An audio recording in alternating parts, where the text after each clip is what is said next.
Alô, galera! Vocês acharam que o problema tinha acabado? Não, aquilo só foi o Enem, foi só uma dica do Enem e só uma provinha do Enem para esquentar vocês agora para a FUVEST 2002. E olha o CAEP Interativo novamente com vocês, dando aquela força, tá bom? Mais umas aulas dicas agora para a FUVEST. Primeira aula dica de História ou em História, civilizações clássicas, Grécia e Roma. E o porquê disso é a base da nossa cultura, da cultura ocidental cristã. Afinal de contas, nós somos frutos do chamado liberalismo ou do chamado iluminismo, cuja base é a cultura greco-romana. Então vamos dar algumas ideias, algumas dicas e slide 2 para a gente começar. Olha o mapinha da Grécia, só para a gente lembrar, a Grécia faz parte desta península chamada Balcânica, e essa península balcânica nós temos aqui três regiões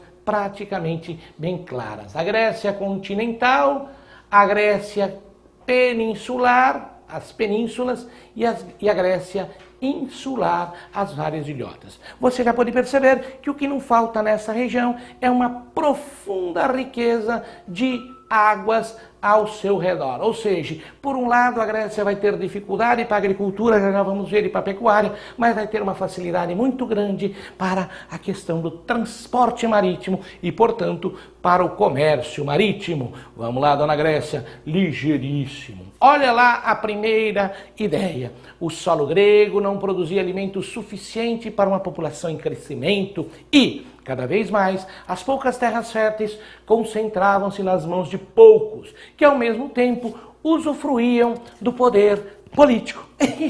Parecido um pouco com o país que eu conheço, com uma diferença, que aqui nós temos solo suficiente. Temos uma população, sim, em crescimento, mas não uma superpopulação. Mas, ao mesmo tempo, algumas características parecem com o Brasil.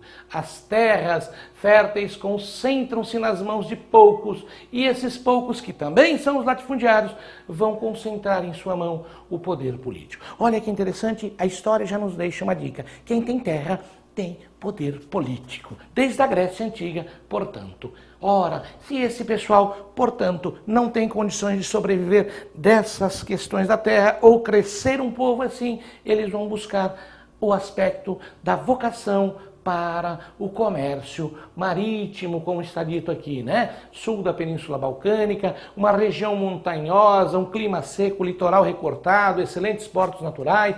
Porém, por ser uma região montanhosa, por favor, a Grécia é uma região de formação geológica antiga e não recente. Então a Grécia já tem aquelas montanhas meio acabadas, já está com as suas montanhas um tanto quanto erodidas, já está velhinha, né? Então nós vamos ver aqui a difícil comunicação em diferentes povos, a formação das chamadas cidades-estados. Cidades-estados que os gregos denominavam de polis, daí inclusive a derivação para a palavra política, cuidar da polis, tá bom? Vamos lá, outra dica aqui.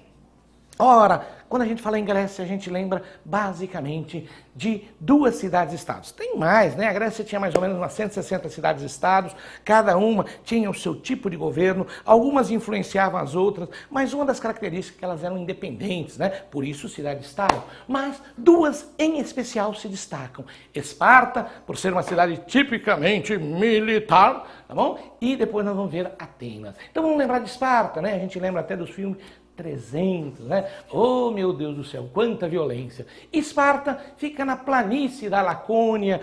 A Esparta é a única região da Grécia que fica numa região de planície. Portanto, uma região fértil, boa para a agricultura, né? Se é boa para a agricultura, pode manter uma cidade-estado forte, uma cidade grande.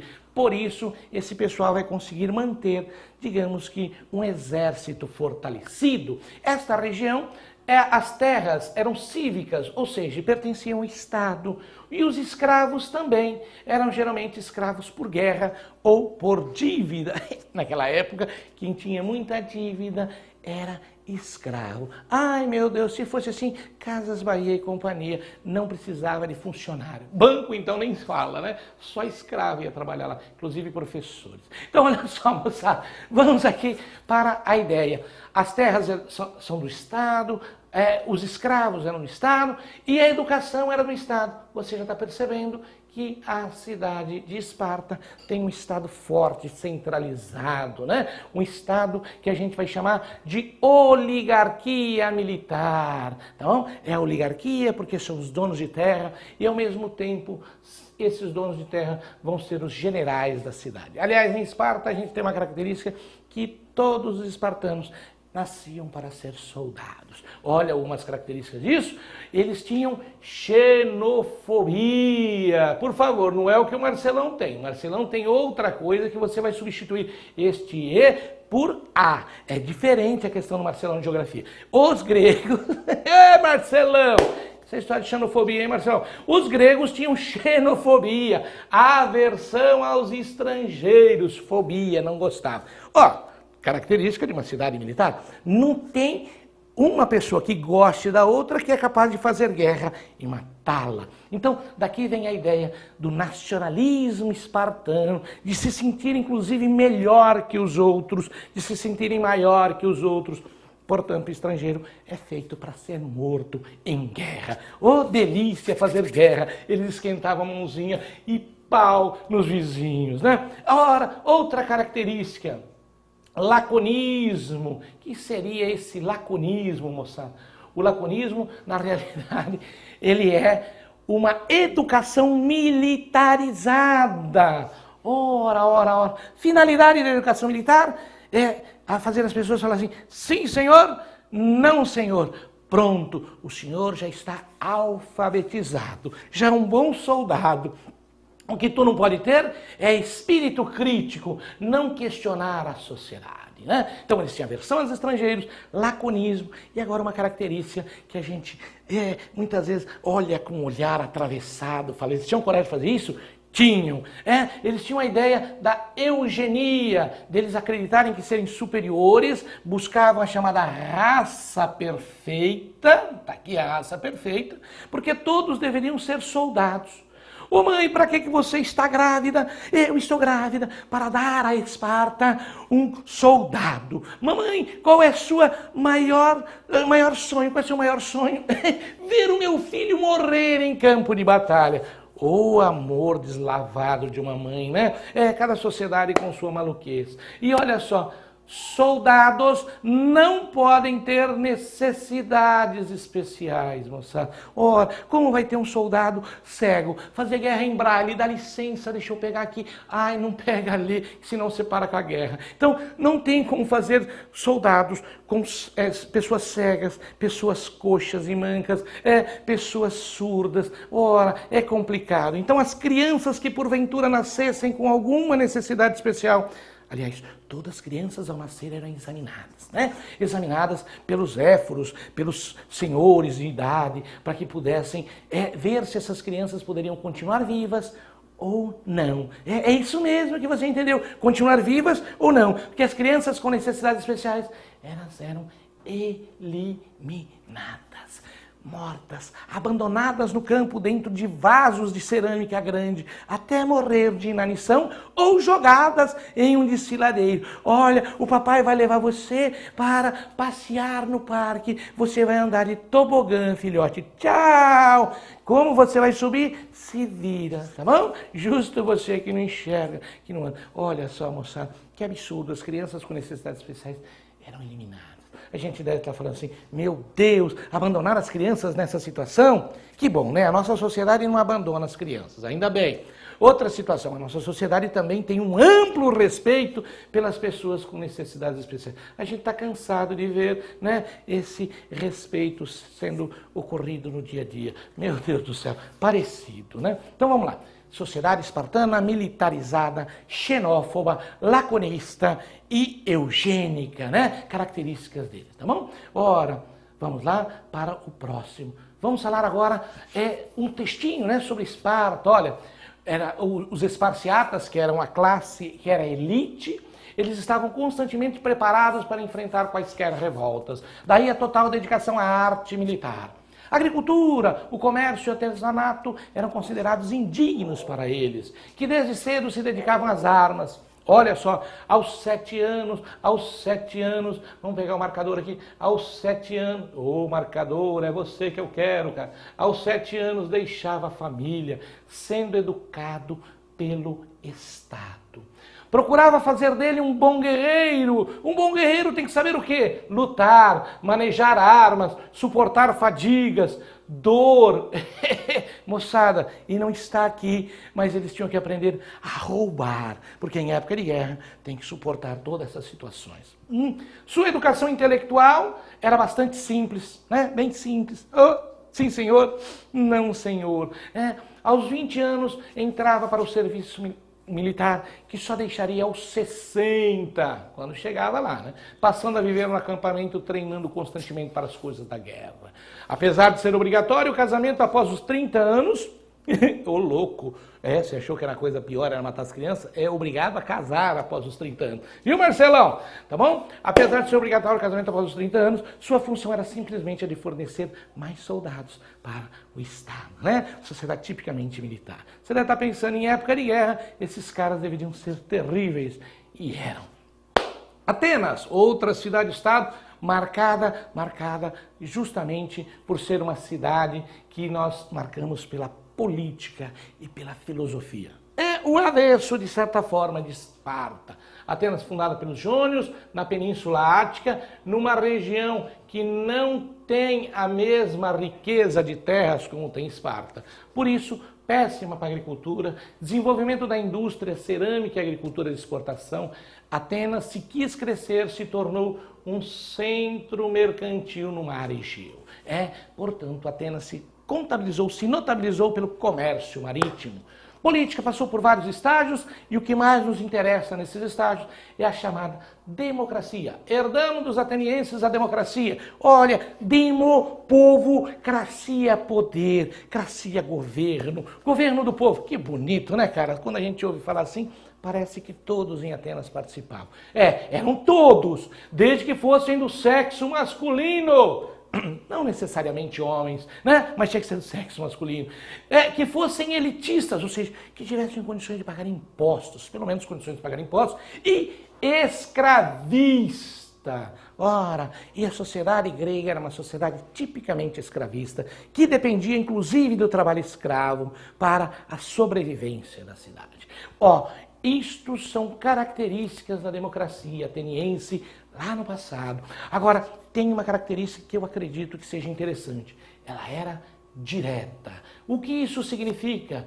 Os cidadãos que tinham mais ou menos 5% da população, talvez 10%, vamos colocar aí 10% da população, eles iam diretamente na praça pública discutir os problemas e as ideias para solucionar esses problemas da cidade. Não tinha esse negócio de eleição para representante, para que o representante nos governasse durante um período, como é a nossa sociedade chamada democracia liberal, né? Aqui não. O cidadão todos os dias ia até a praça pública para discutir os problemas da cidade e tentar chegar a uma solução.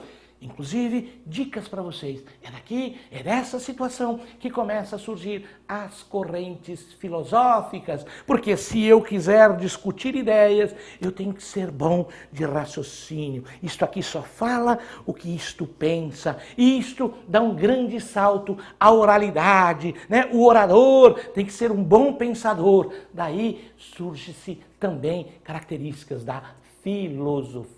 Né? A Atenas tinha tudo para isso.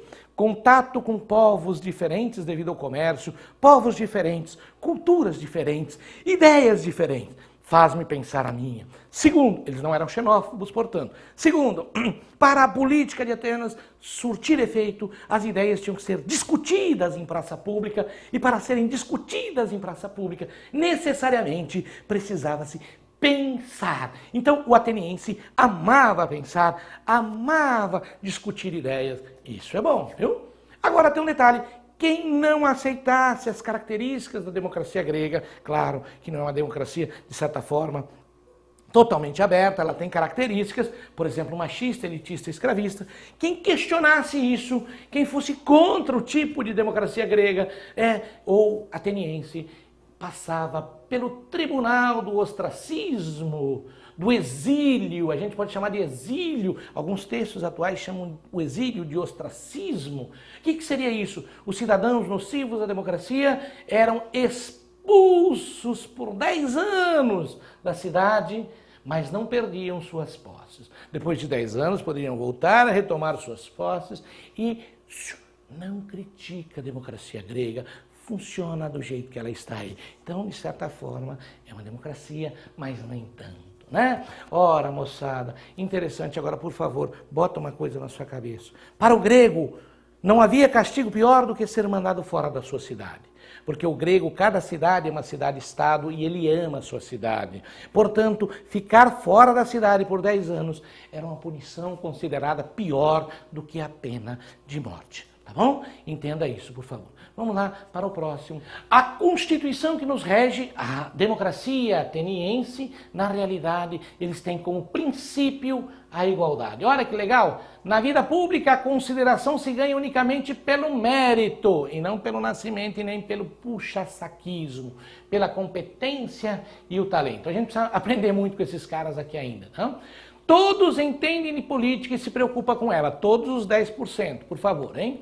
E aqueles que se mantêm afastados dos negócios públicos é considerado um ser inútil. É interessante, aqui caberia o rock. A gente somos inútil, né? Os cidadãos sabem julgar corretamente quais são as melhores soluções, porque não acreditam que a palavra prejudique a ação. Pelo contrário, desejam que a luz surja da discussão. Quer dizer, para o ateniense, discussão é uma coisa boa, tá bom? E a questão do escravo, ó, a escravidão em Atenas era que tornava justamente a democracia possível. Porque enquanto o escravo trabalhava, o cidadão tinha tempo suficiente de ir lá para a praça pública discutir ideias, né? Que absurdo. Sem dizer que o escravo era um estrangeiro, geralmente. Né? Agora vamos falar um pouquinho rapidinho sobre Roma antiga. Roma que começa com uma pequena cidadezinha, uma aldeia nesta região aqui, uma aldeia neolítica ao lado de um rio e conquista só esse pedacinho de terra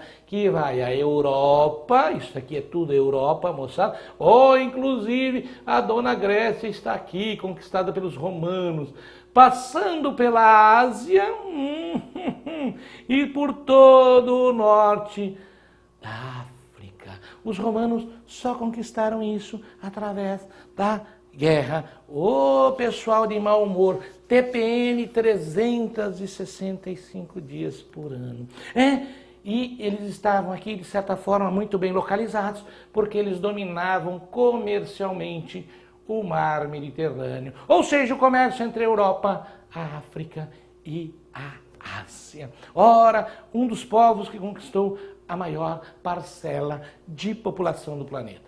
Temos duas origens para eles, a chamada lendária, que é a história da loba, e a chamada histórica, que é o que a gente mais defende, que é um acampamento militar contra os etruscos. Ora, isso significa dizer que Roma já começou por guerra, para poder se defender dos etruscos, que eram dos povos que depois acabaram formando, junto com os romanos, o povo romano. Interessante que o povo romano não é o povo pobre, são todos os romanos que é chamado de povo lá em Roma.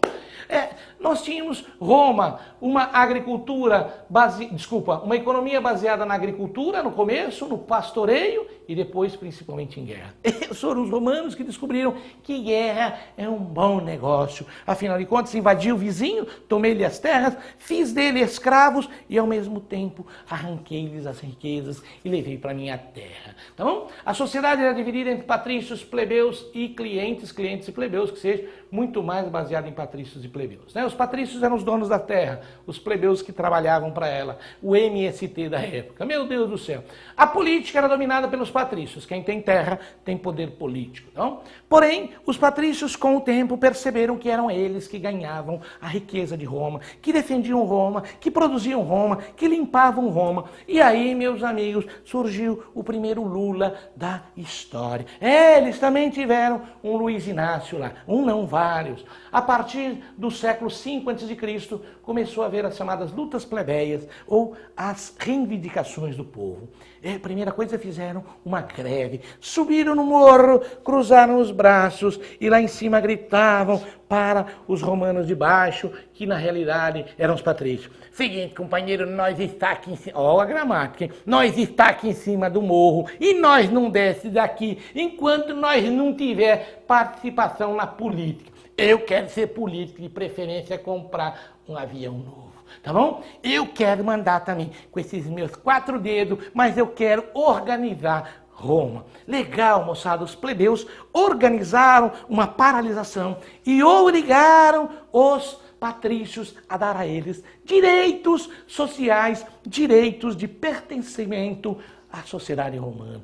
Eles trabalhavam, não tinham riqueza. Eles defendiam Roma, não tinham terra. Ao contrário, quanto mais escravos chegavam dentro de Roma, menos trabalho eles teriam. E aí eles vão para conseguir algumas, né, através dos tribunos. Tribunos é uma espécie de deputados deles, tá bom? Eles conseguiam aprovar a lei das 12 tábuas, que são leis escritas. A lei Canuleia, que permitiu o casamento entre patrícios e plebeus. Não podia casar antes, agora pode. A lei Licínia, que estabelecia o fim da escravidão por dívida. E o plebiscito, que foi uma criação dos romanos. Ou seja, conquistaram alguns direitos trabalhistas, tá bom? Olha, sociais, né? Ora, e por que o expansionismo romano? Primeiro, para se defender dos inimigos, depois atacar os vizinhos, guerrearam contra os púnicos, né? Ao norte da Grécia, ao norte da África, tá bom? Roma contra Cartago, conquistaram o mar Mediterrâneo e depois a luta deles era para conquistar escravos, terras e riquezas. Bom negócio essa danada dessa guerra para os romanos, tá bom? Vamos lá, próximo slide. Olha só, consequências da expansão. Roma cresceu demais, isso foi bom para Roma, mas também vai trazer alguns problemas. Primeiro, foi nas províncias que desenvolveu a agricultura. Os latifúndios de Roma praticamente ficaram improdutivos. Roma ficou improdutiva. Desenvolvimento comercial. Conforme Roma se expandiu, o comércio entre as províncias romanas foi se intercalando, criando inclusive um novo conjunto de pessoas, uma nova classe social, chamados cavaleiros ou homens novos, a burguesia romana. Declínio econômico dos patrícios, porque Roma continuou improdutiva. Economia escravista, isso é importante. Quanto mais escravos vinham para Roma, mais a situação dos plebeus ficavam complicada, porque aí houve sobra de plebeu, houve, portanto, marginalidade, não tinha nem emprego para o plebeu, né? E aí aparecem 2 tribunos da plebe, os irmãos Graco, Caio Graco, e o Tibério Graco, primeiro o Tibério Graco, depois o Caio Graco, que vão propor para Roma, olha que interessante, vão propor para Roma, para o Senado romano, aprovar a primeira lei agrária da história para dividir terras dos patrícios para os plebeus. Os irmãos Gracos eram o MST do passado. E conseguiram terra os Gracos, sabe como? Foram mortos, ganharam túmulos, porque os patrícios não abriam mão do latifúndio, porque o poder político vem graças ao domínio das terras. Eles não queriam perder terras e nem tampouco o poder político. Por isso, os danados dos senadores, dos patrícios, vão criar a chamada política do pão e circo. Abaixaram o preço do trigo para que as pessoas pudessem ter acesso à alimentação e garantiam a essas pessoas, a esses plebeus empobrecidos, muita diversão, muita diversão. Você está lembrando do Neymar, do meu Parmeira na 2ª divisão, você deve estar lembrando lá do Big Brother, da Fazendinha. O importante é manter o povo distraído, porque quem está distraído não pensa, quem não pensa não questiona, quem não questiona não muda, vive segundo as ideias dos outros. E assim que os romanos fizeram, controlaram os plebeus através da política do pão e circo. Pão barato, cesta básica, Bolsa Família, renda cidadã, etc, etc, etc. E muito circo, haja futebol no nosso caso. Para os romanos eram as lutas. Ou onde tinha cidade tinha uma arena de luta. E a grande arena de luta, vocês estão lembrados, que vai ser o Coliseu em Roma, que é o chamado Maracanã romano, né? Mas, oh meu Deus, o povo só se lasca nessa de novo. E nós vamos ter um fortalecimento do exército, levando Roma ao império, porque os generais ficaram tão famosos. Os generais eram os Ronaldinhos, os gaúchos da época, né? Esses caras que marcam gol aí pra caramba. Os Neymar da época. Eles chegavam na cidade ou em Roma, eles eram recebidos como deuses. Daí eles se tornaram os imperadores, tá bom? Então vamos deixar essas dicas para vocês. Muito obrigado, moçada. E muito bom vestibular. Façam uma boa FUVEST, vão ganhar esse espaço e, olha, vocês são vencedores. Beijo e saúde e sucesso. Obrigado.